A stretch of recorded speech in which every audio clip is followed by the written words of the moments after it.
फिर से प्रयास करने में मत घबराना, क्योंकि इस बार शुरुआत शून्य से नहीं, पिछले अनुभव से होगी।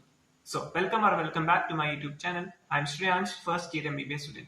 तो जो लाइन मैंने आपको शुरू में बोली, ये एकदम परफेक्ट हम जैसे नीट के ड्रॉपर्स के लिए, क्योंकि मेरा भी नीट में पहले अटेम्प्ट में सिलेक्शन नहीं हुआ था। मेरे को भी ये कंफ्यूजन था कि ड्रॉप लेना चाहिए या नहीं लेना चाहिए। काफी डर लग रहा था कि नीट का ड्रॉप लूं, ये रिस्क लूं, क्योंकि पहले अटेम्प्ट में नीट का सिलेक्शन नहीं हुआ था। तो ये डर लग रहा था कि एक ड्रॉप लेने से भी क्या सिलेक्शन हो पाएगा या नहीं हो पाएगा। बट तो अगर आपके मन में भी डाउट है कि नीट का ड्रॉप लेना चाहिए नहीं लेना चाहिए, कंफ्यूजन है, अगर आपके 300-400 की रेंज मार्क्स है तो आपको एक ड्रॉप यहाँ पे लेना ही चाहिए, क्योंकि एक साल में आप इजीली 300-350 मार्क्स तो बढ़ा ही सकते हैं नीट के ड्रॉप लेकर। क्योंकि मैंने नीट का ड्रॉप लिया है तो मेरे को पता है कि नीट के ड्रॉपर का क्या टाइम टेबल होना चाहिए, कब उसका सिलेबस कंप्लीट होना चाहिए, किस प्लान से उसको सिलेबस कंप्लीट करना चाहिए, फिर कितना उसका रिवीजन होना चाहिए। तो क्योंकि मैंने इस पूरे ड्रॉप ईयर को पूरा फेस किया है, तो मेरे को पूरा एक अंदाजा है कि क्या ड्रॉपर का स्ट्रैटेजी होनी चाहिए। तो उसी स्ट्रैटेजी को मैं इस वीडियो में आपके साथ शेयर करूंगा। और आपके जो भी ड्रॉपर से डाउट है, अदर डाउट, जैसे कि क्या ड्रॉपर को वापस से जो उससे नोट्स बने वापस उसको नोट्स को वापस बनाना चाहिए उस साल, या फिर उसके जो शॉर्ट नोट्स पहले के बने हुए हैं उन शॉर्ट नोट्स को भी क्या उनको वापस बनाना चाहिए। तो ये सारे डाउट्स जो भी आपके ड्रॉपर्स को रिलेटेड है वो इस वीडियो में क्लियर हो जाएंगे। तो वीडियो को लास्ट तक जरूर देखिएगा। तो हम बात करते हैं नीट के ड्रॉपर की स्ट्रैटेजी के बारे में। तो हम बात करेंगे नीट के ड्रॉपर का क्या एक टाइम टेबल होना चाहिए। उससे पहले हम एक बार देख लेते हैं कि मेरे नीट के ड्रॉप के टाइम क्या सिनेरियो था। तो सबसे पहले मैंने फर्स्ट अटेम्प्ट मैंने दिया था नीट का 12 सितंबर 2021। उसके बाद मैं 2022 की नीट की प्रिपरेशन स्टार्ट की थी 8 अक्टूबर 2021। यानी मैंने ऑलमोस्ट एक महीने का बीच में ब्रेक लिया था। अब यहाँ पे ब्रेक क्यों लिया था? क्योंकि यहाँ पे नीट की तैयारी करते हुए मेरा माइंड काफी यहाँ पे सैचुरेट हो गया था। तो मुझे यहाँ पे थोड़ा ब्रेक चाहिए था कि सोचने समझने का क्या करना है, कैसे करना है। तो यहाँ पे इसलिए मैंने यहाँ पे ब्रेक लिया था लंबा। फिर फाइनली 8 अक्टूबर 2021 से नीट 22 की प्रिपरेशन स्टार्ट की, और हमारा नीट था 17 जुलाई 2022। यानी मेरे पास 9 महीने थे। और अगर आप आज से भी अप्रोक्सीमेटली 19 जून से भी अपनी प्रिपरेशन स्टार्ट करते हो, और आप मानते हैं कि आपका मई की फर्स्ट संडे को आपका नीट का एग्जाम होगा, जो कि 5 मई 2024 को है, तो यहाँ पे आपके पास अभी भी 10.5 महीने। इसलिए अगर मैं 9.5 महीने में कर सकता हूँ तो 10.5 महीने में आप बहुत इजीली कर सकते हो। यहाँ पे मैंने 9 महीने में किस शेड्यूल को फॉलो किया, क्या मेरा टाइम टेबल था जो आपको फॉलो करना चाहिए, मैं उसी टाइम ड्रॉपर्स के टाइम टेबल को आपके साथ शेयर करूंगा। तो उससे पहले रफ आइडिया लेते हैं। सबसे पहले आपका सिलेबस कंप्लीशन हो जाना चाहिए जनवरी तक। फिर उसके बाद आपको फरवरी, मार्च और अप्रैल यानी 3 महीने सिर्फ आपको रिविजन के लिए रखना है। ठीक है, अब हम देख लेते हैं कि क्या ड्रॉपर्स का एक डे का क्या टाइम टेबल होना चाहिए। तो सबसे पहले आपका डे स्टार्ट होगा 7 AM से। आप 7 बजे सुबह उठ जाओगे, नहा धो के अपना तैयार होकर आपको 8:15 तक नहा लोगे, तैयार हो जाना है, ब्रेकफास्ट कर लेना है।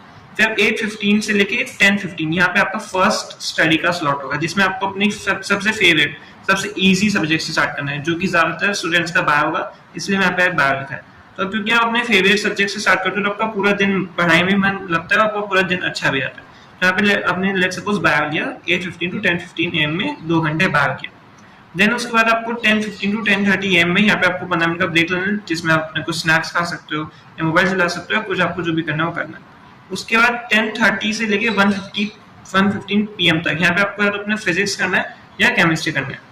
ये 2 केस हो सकती है, या तो आप ऑनलाइन घर से तैयारी कर रहे हो या फिर आप ऑफलाइन कोचिंग से जाकर तैयारी करो।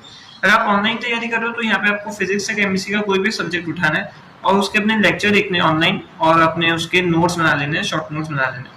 और दूसरा केस ये सकता है कि आपने कोई ऑफलाइन कोचिंग ज्वाइन कर रखी हो, तो ऑफलाइन कोचिंग का जो ड्रॉपर्स का बैच होता है वो यूजुअली मेरे हिसाब से मॉर्निंग का ही शिफ्ट होता है उनका।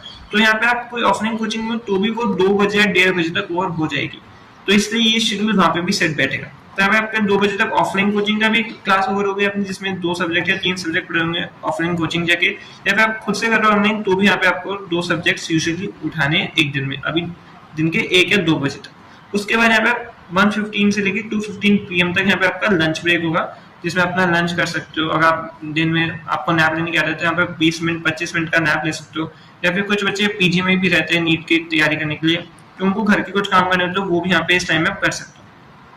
फिर 2:15 से लेके 5:15 PM के बीच का आपका होगा नेक्स्ट स्लॉट। यहाँ पे आप चाहे तो बीच में 15-20 मिनट का ब्रेक ले सकते हो।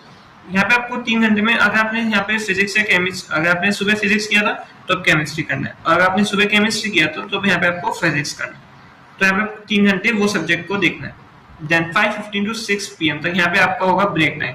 इस ब्रेक टाइम में आपको जो भी सबसे ज्यादा पसंद है, आपका जो भी हॉबी आपको यहाँ पे वो करना है, मे बी वो बाहर जाके खेलना हो, सिंगिंग, डांसिंग, ऑनलाइन गेमिंग, या आपको यूट्यूब चलाना हो, कुछ भी आपको यहाँ पे ब्रेक लेना है अच्छा खासा 45 मिनट्स का। मैं प्रेफर करूंगा कोई भी मोबाइल चलाने की बजाय बाहर जाके कुछ खेलो, या जो भी आपको अदर एक्टिविटी ज्यादा पसंद है वो यहाँ पे करो, क्योंकि आपने पूरे दिन भर से अभी पढ़ा तो आपका माइंड काफी सैचुरेट हो गया। तो आप यहाँ पे एक अच्छा खासा ब्रेक लोगे तो आप आगे के दिन को भी अपनी पढ़ाई को उसी फ्लो के साथ कर पाऊंगे। तो आपको एक अच्छा खासा ब्रेक लेना है 45 मिनट्स का शाम।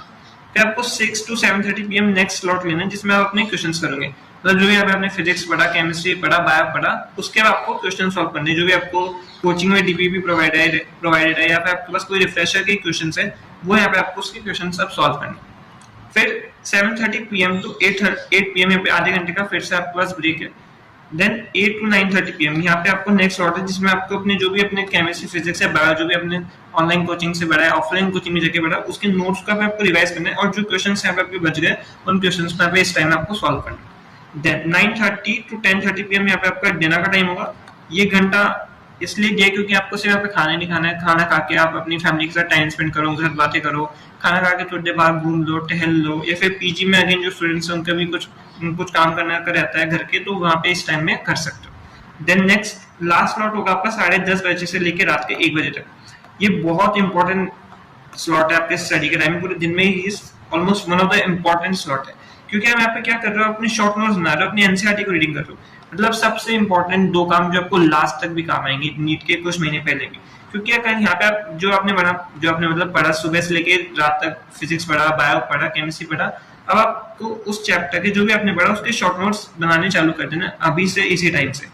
क्योंकि अगर आपके लास्ट में आप शॉर्ट नोट्स बनाने जाओगे तो शायद लास्ट में बनना बहुत मुश्किल होता है, इसलिए आपको यहाँ अभी इसी टाइम से शॉर्ट नोट्स बनाना स्टार्ट करना है। और आपने केमिस्ट्री में लेट सपोज ऑर्गेनिक पढ़ा या इनऑर्गेनिक पढ़ा, आपने एनसीईआरटी का बायो का कोई चैप्टर पढ़ा, तो आपको उसकी पूरी एनसीईआरटी को यहाँ पे आप रीड करना है। और एनसीईआरटी को रीड करते करते साथ में उसकी शॉर्ट नोट्स बना लें, क्योंकि आपने दिन भर में पूरी उसकी थ्योरी पढ़ ली, उसके क्वेश्चंस पढ़ लिए, तो आपको आइडिया लग जाएगा कि शॉर्ट नोट्स में क्या क्या इंक्लूड करना है। इसलिए शॉर्ट नोट्स बनाने का टाइम एकदम लास्ट में रखा है दिन के, और आपको एनसीईआरटी की उसकी रीडिंग करनी है। तो लास्ट में आप 1 बजेंगे, अब आप सो सकते हो। बस सोने से पहले एक बहुत इंपॉर्टेंट आपको काम करना है, टू डू लिस्ट बनानी है। नेक्स्ट डे के लिए आपको प्लान बना लेना है कि आपको क्या करना है, कैसे करना है। मतलब अगर आप घर से तैयारी कर रहे हो तो ये आपके लिए इंपॉर्टेंट है, क्योंकि आपको पता होना चाहिए कि नेक्स्ट डे मुझे क्या करना है। ऐसा नहीं होना चाहिए कि उस दिन आप तैयार तो पढ़ने के लिए, आपको ये नहीं पता क्या पढ़ना है। इसलिए सबसे बढ़िया कि आपको टू डू लिस्ट बना लेनी है नेक्स्ट डे की।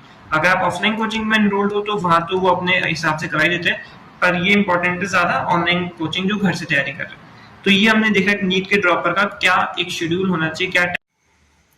तो अभी हमने देखा कैसे एक नीट के ड्रॉपर का दिन डिजाइन होना चाहिए, किस शेड्यूल या किस टाइम टेबल को उसको फॉलो करना है।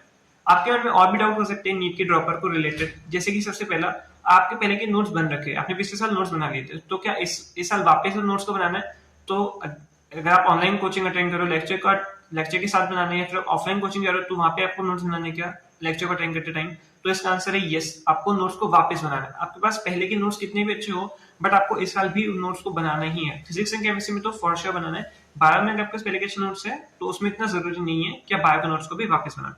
क्यों मैं बोल रहा हूँ आपको फिजिक्स या केमिस्ट्री के नोट्स बनाने के लिए? इसलिए बोल रहा हूँ ताकि आप जैसे आप लेक्चर अटेंड कर रहे हो तो आपको कॉन्सेप्ट समझ में आएगा, बट आप जब उसको लिखोगे तो आपको ज्यादा अच्छे से समझ में आएगा, और आपको जो कॉन्सेप्ट है आपको माइंड में ज्यादा देर तक रिटेन रहेंगे। इसलिए मैं आपको बोल रहा हूँ वापस उन नोट्स को बनाना है, क्योंकि आपको उन नोट्स में काफी नई चीजें मिलेंगी। तो जो आपको पुराने नोट्स है उनमें अगर और भी कोई नई चीज तो आप नए वाले नोट्स में ऐड कर सकते हो। सेकंड डाउट ये सकता है कि आपको शॉर्ट नोट्स बनाने हैं नहीं। सी अगर आपके पहले के शॉर्ट नोट्स है, जैसे मेरे केस में मेरे शॉर्ट नोट्स पहले बन रखे थे, तो मेरे को काफी कंफ्यूजन था कि मेरे को इस साल वापस से शॉर्ट नोट्स बनाने हैं। तो इसका आंसर यस, आगे भी बने हुए हैं तो आपको इस साल वापस बनाने पड़ेंगे नए शॉर्ट नोट्स। क्यों? क्योंकि इस साल जो आप शॉर्ट नोट्स बनाओगे वो ट्रस्ट करो गाइस, वो पिछले साल के शॉर्ट नोट्स से काफी ज्यादा अच्छे बनेंगे। तो आपको इस साल वापस से शॉर्ट नोट्स बनाने पड़ेंगे, आपके पहले के बने हुए तब भी। तो इस वीडियो में हमने देखा क्या एक ड्रॉपर का शेड्यूल होना चाहिए, क्या एक स्ट्रैटेजी उसको फॉलो करना है, और भी जो नीट के ड्रॉपर्स के रिलेटेड डाउट होना चाहिए, मैंने उसको ट्राई करा इस वीडियो में आंसर कर सकता हूं। अगर आपका और कोई डाउट है तो कमेंट सेक्शन में पोस्ट करना, I will try to answer those. आपने चैनल अभी तक सब्सक्राइब नहीं किया तो प्लीज चैनल को सब्सक्राइब करना, वीडियो को लाइक करना। मिलते हैं नेक्स्ट वीडियो में, तब तक के लिए अच्छे से पढ़ते रहिए एंड टेक केयर।